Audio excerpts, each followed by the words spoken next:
আল্লাহু আকবারের পাওয়ার কত পাওয়ার ভালো করে শুনে নাও। আজকে আল্লাহু আকবার আমাদের জবান দিয়া বের হইতে চায় না, মনে হয় যেন জবানের মধ্যে জং ধরে গিয়েছে, জং পড়ে গিয়েছে। আল্লাহু আকবারের আওয়াজ আমরা জবান দিয়া বের করতে পারি না।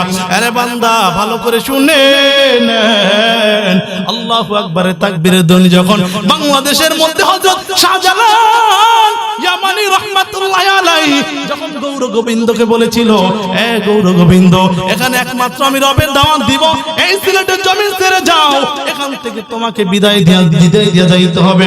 গৌর গোবিন্দ কয় না, এখান থেকে আমি যাব না, তোমার মনে যায় চাই তাই করো, তোর প্রয়োজন যুদ্ধের জন্য প্রস্তুত হও।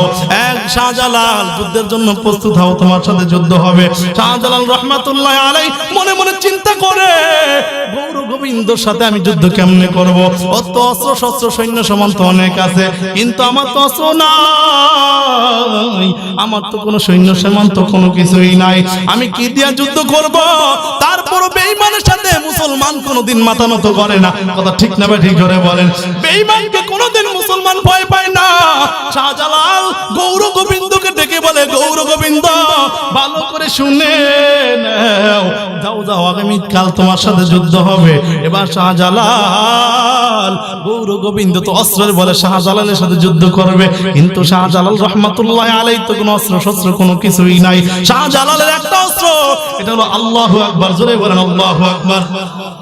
শাহজালাল রাহমাতুল্লাহি আলাইহি গোপনে গোপনে রাহমাতুল্লাহি আলাইহি যখন নাকি গভীর রাতে উঠে আল্লাহকে ডাকে, রে মালিক তুমি আমাকে বিজয় দিয়া দাও। এরে বান্দা, অতিও গভীর হয় রজনী যখন নীরবে প্রভুর নাম ডাকিও তখন, প্রভুর করুণা যদি পাইবারে চাও, ভোর রাতে উঠিয়া প্রভুর গুণগান গাও, ভোর রাতে উঠিয়া প্রভুর গুণগান গাও। যখন আল্লাহকে ডাকে, আল্লাহ পাক রব্বুল আলামিন শাহজালাল রাহমাতুল্লাহি আলাইহির অন্তরের মধ্যে ঢেলে দিল, ও শাহজালাল কোনো চিন্তা নাই, ও শাহজালাল কোনো চিন্তা নাই। মুমিন যখন বিপদে পড়ে যায়, মুমিন আল্লাহকে ডাকে, কথা ঠিক না ঠিক জোরে বলেন? শাহজালাল কোনো চিন্তা নাই। আগামী কালকে ফজরের আযান এমন একজন ব্যক্তিকে দিয়ে দেওয়াইবা, যেই ব্যক্তি জীবনে কোনোদিন জামাত কাজা করে নাই, জীবনে কোনোদিন জামাত মিস করে নাই, এমন একজন ব্যক্তিকে দিয়ে দাও। শাহজালাল রাহমাতুল্লাহি আলাইহি এই মজলিসের মধ্যে তার কাফেলাদের মধ্যে একজনকে প্রশ্ন করলেন, কাফেলাদেরকে প্রশ্ন করলেন, কে আছো দাঁড়াও, জীবনে কোনোদিন জামাত মিস করো নাই, জীবনে কোনোদিন নামাজ কাজা করো নাই, কে আছো দাঁড়াও। এমন একজন ব্যক্তি দাঁড়ায়া যাও। হঠাৎ করে নাসিরউদ্দিন নামক এক আল্লাহর ওলি দাঁড়ায়া গেলেন, বলেন, ও শাহজালাল, আমি আমার জীবনে কোনোদিন জামাত কাজা করি নাই। জোরে বলেন সুবহানাল্লাহ। আমি আমার জীবনে কোনোদিন জামাত কাজা করি নাই, আমি জীবনে কোনোদিন জামাত কাজা করি নাই। শাহজালাল ডেকে বলে, ও আল্লাহর ওলি, তোমার কণ্ঠে হবে আজকে ফজরের আযান। জোরে বলেন আল্লাহু আকবার।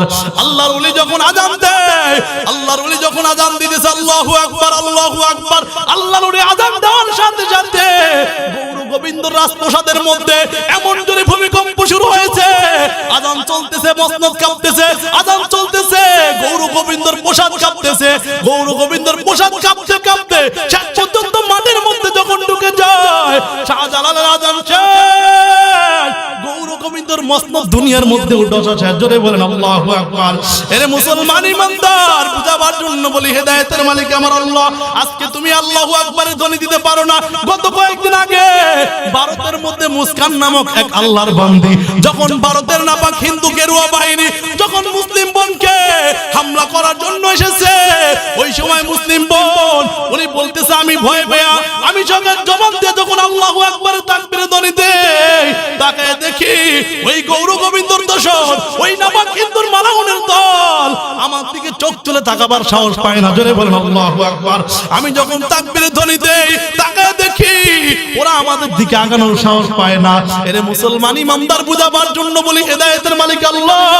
মুমিন যখন বিপদে পড়ে যায়, ইব্রাহিম আলাইহিস সালাতু ওয়াস সালাম যখন আগুনের মধ্যে পড়ে গিয়েছেন, বিপদে পড়ে আল্লাহকে ডেকেছেন, কথা ঠিক না ঠিক জোরে বলেন?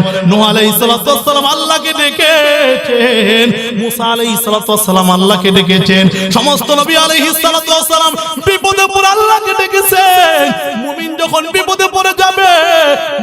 আল্লাহকে ডাকবে, কথা ঠিক না ঠিক জোরে বলেন। এরে বান্দা, আজকে তুমি যদি আল্লাহকে বাদ দিয়া দুনিয়ার পীরের পিছে দৌড়াও, আল্লাহকে বাদ দিয়া যদি খাজার পিছে দৌড়াও, আল্লাহকে বাদ দিয়া যদি মাজার দৌড়াও, আল্লাহকে বাদ দিয়া যদি দুনিয়ার চেয়ারম্যান মেম্বারের কাছে দৌড়াও, আল্লাহকে বাদ দিয়া যদি দুনিয়ার মানুষের কাছে দৌড়াও, এ বান্দা ঈমান থাকবে না, বেঈমান হয়ে কবরে যেতে হবে, কথা ঠিক না ঠিক জোরে বলেন। আল্লাহ বলেন ইন্নাল্লাযীনা আমানু, এক নাম্বার ঈমান, দুই নাম্বার হলো ভালো আমল।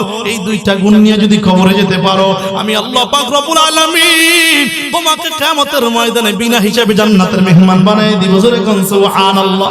এরে বান্দা, বুঝাবার জন্য বলি, আজকে তুমি সামান্য বিপদে পড়লে সুদের খাতায় হাত দাও, সামান্য বিপদে পড়লে ঘুষের মধ্যে যাও, সামান্য বিপদে পড়লেই তুমি কবিরা গুনাহ করে ফেলো, সামান্য বিপদে পড়লেই তুমি একটার পর একটা কবিরা গুনাহ করতে থাকো। বান্দার চেহারার দিকে তাকাইলে মনে হয় না যেন বান্দা মরবে, কারণ মরলে তো মানুষ এইভাবে কবিরা গুনাহ করতে পারে না। আজকে আপনি তাকায় দেখেন, সুদের গুনাহ আমাদের সমাজে এমন ভাবে বাড়তেছে, এমন ভাবে বাড়তেছে। যদি বলি ভাই সুদ হারাম দেন, যদি বলি ভাই সুদ ছাড়েন, তাহলে বান্দা সুদ ছাড়তে চায় না, বরং উল্টা ইমামের উপর আবার মেজাজ গরম করে, কথা ঠিক না ঠিক জোরে বলেন। আমি স্পষ্ট করে বলে দেই রে মুমিন, সুদের বিরুদ্ধে কথা বলার পর যদি কারো মেজাজ গরম হয়, আপনি মনে করবেন আপনার কপাল পুড়ে গিয়েছে। এই পোড়া কপালে আর জোড়া লাগানো সম্ভব না, কারণ যদি কোনো ব্যক্তি হারাম খায় আর হারামের বিরুদ্ধে কথা বললে যদি মেজাজ খারাপ হয়, তাহলে মনে করবেন আপনি স্পষ্ট বেঈমান, স্পষ্ট বেঈমান। আপনি বেঈমান হইতে আর দলিল লাগবে না, কথা ঠিক না ঠিক জোরে বলেন। যদি কোনো ব্যক্তি কবিরা গুনাহ করে, এই কবিরা গুনার কথা বিরুদ্ধে কথা বললে যদি আমার মেজাজ গরম করে, আল্লাহ পাক রব্বুল আলামিনের হাবিব বলেন কিয়ামতের ময়দানে জাহান্নাম থেকে একটা গর্দান বের হবে, একটা গর্দান বের হইয়া তিন শ্রেণী মানুষদেরকে ধরবে। এই গর্দানের মধ্যে, এই গর্দানটা মানুষের ভাষায় কথা বলবে, মানুষের মতো চেহারা থাকবে। উনি হাসরের ময়দানে হাত দিয়ে বলতে থাকবে, কে আছো? আজকে তিন শ্রেণী ব্যক্তির উপর আমাকে কর্তৃত্ব দেওয়া হয়েছে, তিন শ্রেণী ব্যক্তির উপর আমি আজকে মাস্তানি করব। এর মধ্যে এক নাম্বার হলো যারা আমার মালিক আল্লাহর সাথে যারা শিরক করেছে, আল্লাহর সাথে যারা শিরক করেছে তাদেরকে আমি আগে এক নম্বরে ধরবো। দুই নাম্বার হলো যারা দুনিয়ার মধ্যে গোরা ছিল, গোরা, কোরআনে দলিল দেওয়ার পরেও যারা মানতে চায় না, হাদিসে দলিল দেওয়ার পরেও যারা মানতে চায় না, সাহাবায়ে কেরামে দলিল দেওয়ার পরেও যারা মানতে চায় না, কোরআন দিয়ে বোঝানোর পরেও যারা মানতে চায় না, এর মুমিন বুঝাবার জন্য বলি, আল্লাহ পাক রব্বুল আলামিন যে সুদ হারাম করেছেন, ওয়া হাল্লাল্লাহুল বাইয়া ওয়া হারামার রিবা, এই বিধানটা কার? আস্তে বললেন কেন? কার? জোরে বলেন কার? এই বিধানটা কার? কোন সন্দেহ আছে? কোন সন্দেহ আছে? সন্দেহ করলে ঈমান থাকবে নি। আজকে মুমিন বুঝাবার জন্য বলি, আমাদের দেশে বুদ্ধিমান বাবারা কোটি কোটি টাকা সুদে লাগাইয়া সন্তানকে ভবিষ্যৎ বানায় দেয়, কথা ঠিক না ঠিক জোরে বলেন। এই দায়িত্ব আপনারা কে দিয়েছে? হারাম উপার্জন করে সন্তানকে ভবিষ্যৎ বানায় দেওয়া দায়িত্বটা আপনারা কে দিয়েছে? আল্লাহ দিছে? কথা কয় না? আল্লাহ দিছে? হারাম কামাই করে কোটি কোটি টাকার সম্পদ নিজের সন্তানের অ্যাকাউন্টে জমা করার দায়িত্ব আল্লাহ দিছে? কিস্তিতে টাকা আইনা সন্তানকে বিদেশ পাঠিয়ে দিলেন, আর মনে মনে চিন্তা করতেছেন আমার সন্তান বিদেশে গেলে এগুলো সব পরিশোধ করে দিবে, আর সারা জীবন করে ভালো করে সংসার চালাবো। এরে মুসলমান, কিস্তির টাকা, সুদের টাকা হারাম, হারামের মধ্যে কোনোদিন আরাম থাকতে পারে? এরা মুসলমান বুঝাবার জন্য বলি, মসজিদের ইমাম ৫,০০০ টাকা বেতন পায়, মাত্র ৬,০০০ টাকা ১০,০০০ টাকা বেতন পায়, জীবনে কোনোদিন কিস্তি আনতে যায় না, সুদের খাতায় নাম লেখায় না, কথা ঠিক না ঠিক করে বলেন। মানুষের কাছে কোনোদিন ভিক্ষা করতে যায় না, কোনোদিন মানুষের কাছে হাতও পাতে না। আর টাকায় দেখ ৭০,০০০ টাকা, ৮০,০০০ টাকা, ১,০০,০০০ টাকা বেতন পায়, মাসের ২০ তারিখ যাওয়ার আগেই পকেট খালি, কথা ঠিক না ঠিক করে বলেন। এর কিস্তি ৩-৪টা পর্যন্ত শেষ হয় না। স্পষ্ট কথা, হারামের মধ্যে কোনো আরাম নাই, কথা ঠিক না ঠিক করে বলেন। হালাল খাইয়া যদি কবরে যাওয়া যায়, আল্লাহ কিয়ামতের ময়দানে বিনা হিসাবে জান্নাতের মেহমান বানিয়ে দিবে, জোরে কোন সুবহানাল্লাহ। আচ্ছা মানুষ বলো দেখি, রাত্র কেন কালো, চাঁদ সূরজ কোথা থেকে পেল এত আলো, পশু পাখি কয় না কথা, মানুষ কেন কয়, বলো বলো এসব কিছু কোথা থেকে হয়, কোনগুলো সব নানান রঙের কেমন করে হয়, পাতাগুলো সবুজ বাটে ফুলের মতো হয়, দুধগুলো হয় সাদা, মরিচ হয় তাজা, আমগুলো তা পাকলে পরে কেমন হয় তা লাল। আমরা যে বাস করি হয় এই দুনিয়া রঙে, হাতে রেখা আর চেহারা মিলে না কারো সঙ্গে। কথা ঠিক না বেটি জোরে বলে। আর মিলে না কথার ধরন আঙ্গুলের রটি। আল্লাহ তাআলা একজন আছেন প্রমাণ হলো ঠিক। আল্লাহ কয়জন? কথা কয় না, আরো জোরে বলেন কয়জন? পাকিস্তানের মুসলমানের আল্লাহ কয়জন? ভারতের মুসলমানের আল্লাহ কয়জন? আফ্রিকার মুসলমানের আল্লাহ কয়জন? হিন্দুদের আল্লাহ কয়জন? একজন। কথা কয় না, কয়জন? 33 কোটি। কত? 33 কোটি। আমরা এমন আল্লাহর ইবাদত করি যে আল্লাহ এক এবং অদ্বিতীয়, যার কোনো দ্বিতীয় নাই। কথা ঠিক না বা ঠিক না বলেন? ঠিক কইলেও ঠিক, না কইলেও ঠিক। আল্লাহ কয়জন? জোরে বলেন। একজন কইতে কষ্ট, কোনো ভেজাল আছে না? চিন্তা ভাবনা করে একজন, একজন। আবার যদি আবার দুইজন হয়ে যায়, জোরে বলেন কয়জন? আল্লাহ এক, এর মধ্যে কোনো সন্দেহ আছে না? সন্দেহ করলে ঈমান থাকবে না, ভাগবে। কথা কয় না।